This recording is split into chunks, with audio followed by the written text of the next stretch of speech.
তুমি গাছ উঠছো কে? গাছ ওইটা বেশি বহার জায়গা না, তুমি পরে গেলে তো ব্যথা হইবে। পারবো না, গাছে ভরে দেওয়া না তো। এটা কি নাম কি গাছের? না আবার গাছ দি হ্যাঁ ইজল গাছ। এই গাছের নাম জানো কেমনি? বাবা শিখে দিছে।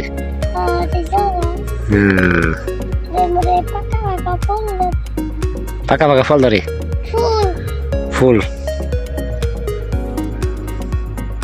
তুমি এসে গাছ উঠছো, তোমার মা কি করে? এই গাছে নাকি ছাগল টাকা লাগাই দেয়। তুমি কোন ক্লাসে পড়ো? মানে এনে এসে ছাগল ডাক্তার।